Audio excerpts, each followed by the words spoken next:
अभिषेक त्रिपाठी एक बार फिर के सामने। और आज हम लोग जो पढ़ने वाले हैं, जैसा कि हमने अपनी पिछली क्लास में एक टॉपिक स्टार्ट किया था वॉइस अकाउंटिंग, उसी के आगे उससे रिलेटेड हम आज एक क्वेश्चन सॉल्व करने वाले हैं। तो मैंने आपको बताया था वॉइस अकाउंटिंग में दो तरीके की चीज़ें होती हैं। जो शिपिंग कंपनियां हैं वो जर्नी, जैसे कि मान लिया कोई भी टाइम पीरियड हमारा स्टार्ट होता है, मैं इसे लिख लेता हूँ 1 अप्रैल और अकाउंटिंग ईयर हमारा क्लोज हो गया 31 मार्च, ठीक है। तो जर्नी दो तरीके की होती है कि किसी शिपिंग कंपनी ने अपनी जर्नी स्टार्ट की थी किसी बीच में डेट में या स्टार्टिंग में, लेकिन उसने अपना 31 मार्च से पहले कंप्लीट कर लिया। इसको हम लोग बोलते हैं कंप्लीट जर्नी, यानी जर्नी जो है अकाउंटिंग ईयर में कंप्लीट हो गई। और अगर कभी ऐसा होता है कि ये अकाउंटिंग ईयर मान लिया किसी ने 1 दिसंबर लिख लेते हैं, 1 दिसंबर को शुरू किया था और जर्नी कंप्लीट होने में नेक्स्ट ईयर का अप्रैल लग गया, तब जाके कंप्लीट हुई, तो इसको मैं बोलूंगा कि ये एक अकाउंटिंग ईयर में कंप्लीट नहीं हो पाया है, इसलिए मैं इसको बोलूंगा इनकम्प्लीट जर्नी, ठीक है। तो आज जो हम क्वेश्चन करने वाले हैं वो है कंप्लीट जर्नी का। आज हम क्वेश्चन करने वाले हैं कंप्लीट जर्नी का। क्वेश्चन आपके सामने स्क्रीन पे आ जाएगा। आपको पहले क्वेश्चन को अच्छे से पढ़ना है, या फिर आप उसका स्क्रीनशॉट ले लें या साथ साथ देखते रहें।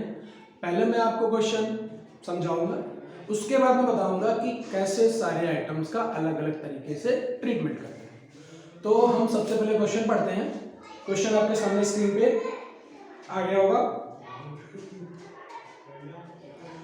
ठीक है। तो क्वेश्चन है the SS Audi undertook boys from Chennai to Kolkata starting on 1st January 2002 and reaching on 31st March 2002। यानी कि एक एसएस ऑडी है जो जिसने अपना शिपिंग कंपनी का नाम है, तो मैंने सबसे पहले शिपिंग कंपनी का नाम लिख दिया। उसके बाद सिंपल सा एक वॉइस अकाउंट, कौन सा अकाउंट हम प्रिपेयर कर रहे हैं, और फिर टाइम पीरियड। टाइम पीरियड आपके क्वेश्चन में बताया गया है 1 जनवरी 2002 को स्टार्ट किया और रीच हुआ है 31 मार्च 2002 को।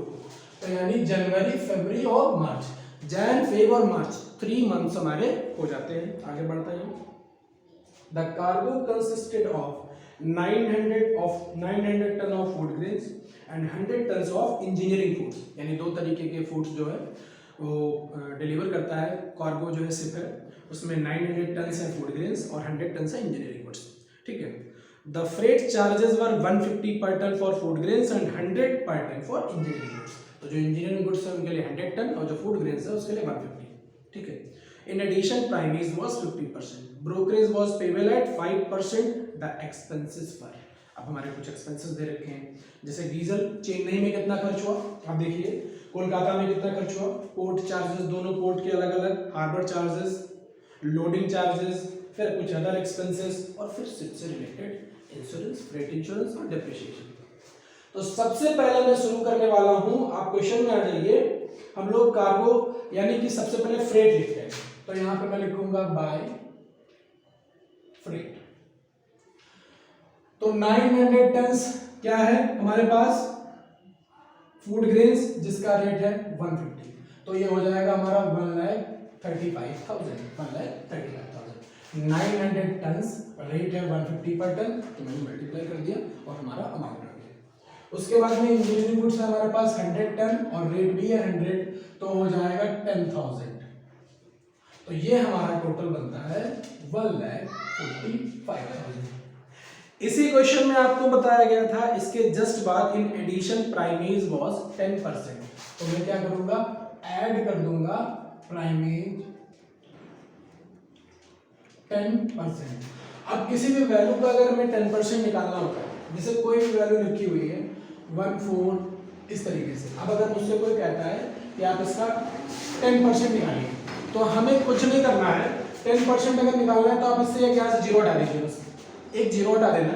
एक जीरो के हटाते ही हमारे पास 10% वैल्यू आ गई। अब अगर किसी का मान लीजिए क्वेश्चन हुआ कि जैसे सर अगर लास्ट में जीरो गए ही नहीं, इस तरीके से लिखा हुआ है, अब सर जीरो कहां से हटाएंगे, तो आपको एक यहाँ पे डेसिमल लगा देना है। एक वैल्यू के बाद अगर 10% वैल्यू पूछता है तो डेसिमल लगा देना है, ठीक है। तो ये हमारे पास 10% वैल्यू हमारी आ जाएगी, तो क्या आ गई 14500। मेरे पास जो वैल्यू है वो है 1,45,000।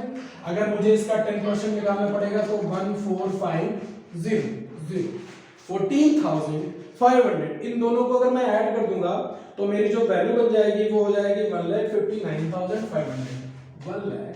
1,59,500 actually the freight we receive. जो भी शिपिंग कंपनी थी उसने एक्चुअल में जो फ्रेट रिसीव किया पहले हमने उसकी बात कर ली। तो फ्रेट से रिलेटेड चीजें तो हो गई। अब सबसे पहला आइटम एक्सपेंसेस को ट्रीट कर लेते हैं, जैसे डीजल। तो इधर मैं क्या लिखूंगा, टू डीजल अमाउंट कितना है 20,000। उसके बाद में टू पोर्ट चार्जेस। अब देखना दो पोर्ट पे खर्चा हुआ, चेन्नई में 9,000 और कोलकाता में 2,000। तो दोनों को ऐड करके अगर मैं लिखूंगा 9,000 प्लस 2,000 यानी 11,000। टोटल पोर्ट चार्जेस हमारे कितने हो गए 11,000। उसके बाद में हार्बर चार्जेस, टू हार्बर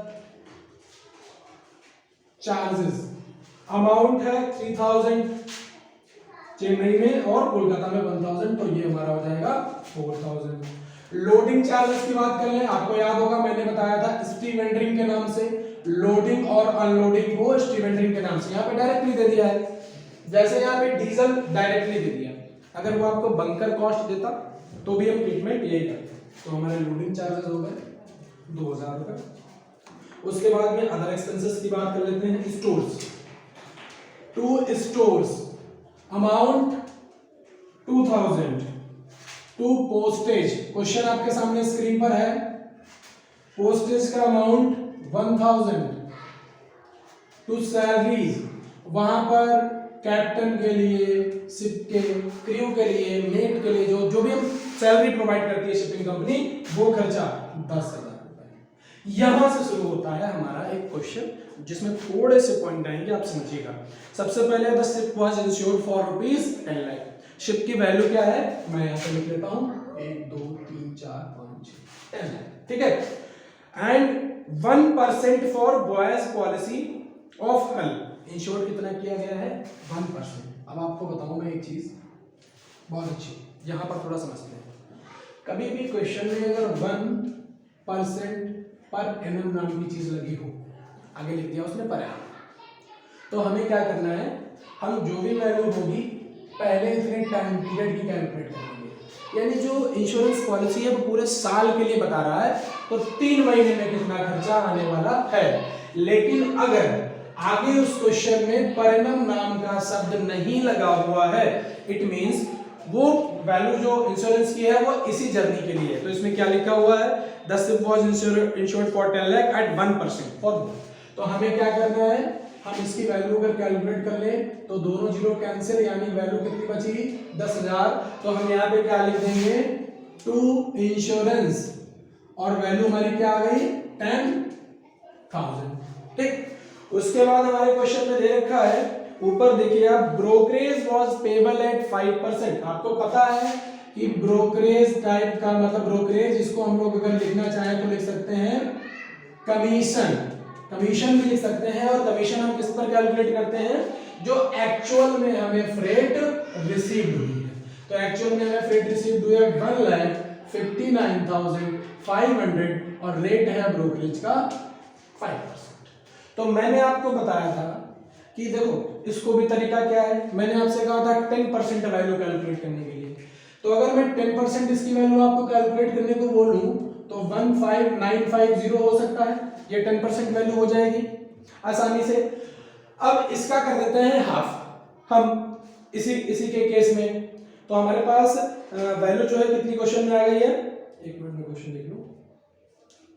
हमारे पास जो ब्रोकरेज है वो हमारा आ जाएगा, इसका अगर हाफ कर देंगे, जस्ट हाफ कर दीजिए। क्यों, क्योंकि मैंने आपसे 10% कैलकुलेट करने को बोला।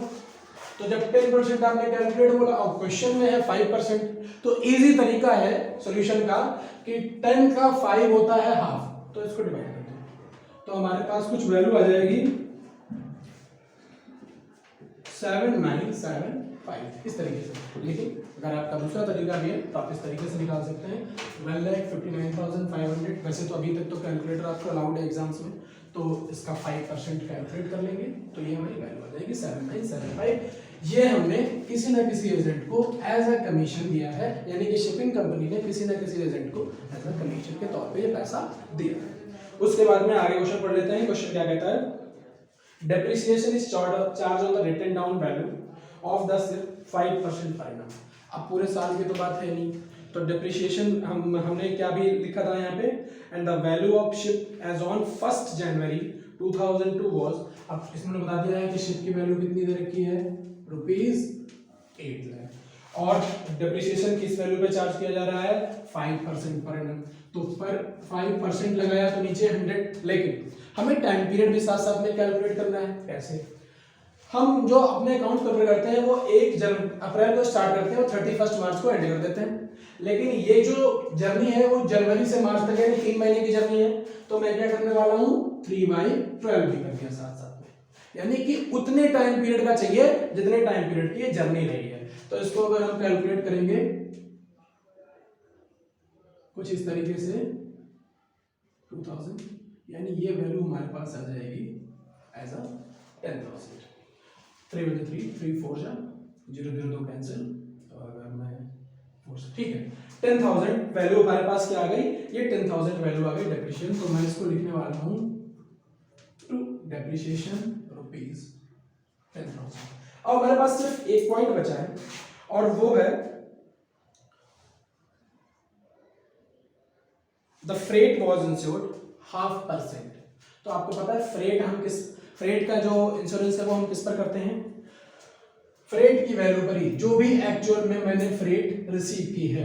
तो फ्रेट एक्चुअल में मैंने कितने रिसीव किया है, शिपिंग कंपनी ने रिसीव किया है 159,500। तो अगर हाफ करना है तो 0.5/100 कर सकता हूं मैं। अब देखिए एक तरीका आपके पास बहुत अच्छा है, ये वाली वैल्यू आपने कितनी निकाली थी, 5%, और ये वैल्यू आप निकाल रहे हैं 0.5%। तो क्या मैं एक पॉइंट और बढ़ा सकता हूं, यानी 797.5 लिख सकता हूं। लेकिन फिर भी अगर हम कैलकुलेटर का यूज करें तो यूज कर सकते हैं, बिकॉज इट इज अलाउड। तो 159,500 0.5% लिखा था, तो 0.5 इसकी वैल्यू कैलकुलेट कर लेंगे अपॉन 100, तो हमारे पास आ जाएगा 797। अब अगर इसको मैं एक राउंड ऑफ वैल्यू लूं तो 798 लिख सकता हूं। तो मैं यहां पे लिखूंगा टू फ्रेट इंश्योरेंस 798। अब हमें देखना है कैलकुलेट करके कि हमारी कौन सी साइड, इनकम साइड या फिर एक्सपेंस साइड, कौन सी साइड हमारे पास ज्यादा है, क्रेडिट साइड या फिर डेबिट साइड। तो क्रेडिट साइड का तो हमें एक्चुअल में पता है कि जो हमारी क्रेडिट साइड की टोटलिंग है वो है 159, कहीं पर लिख लेते हैं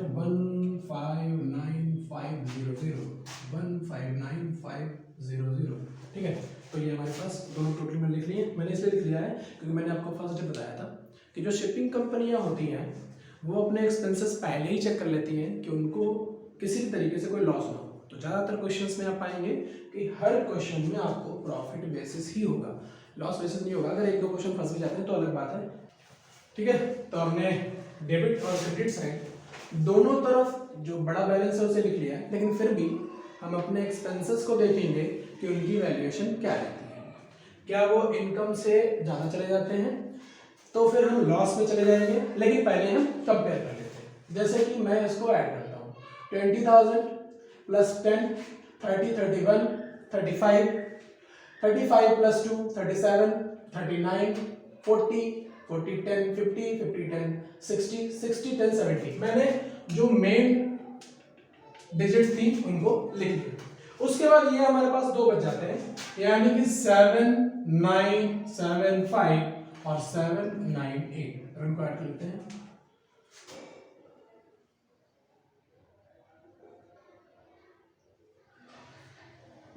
तो हमारे पास बैलेंस क्या आ गया 78773 और एक्सपेंसेस आ गया 78773 78,773 और इनकम है हमारी जो फ्रेट है, जो फ्रेट इनकर्ड करी है 1,59,500। तो इसको माइनस करते हैं 1,59,500 and 78,773.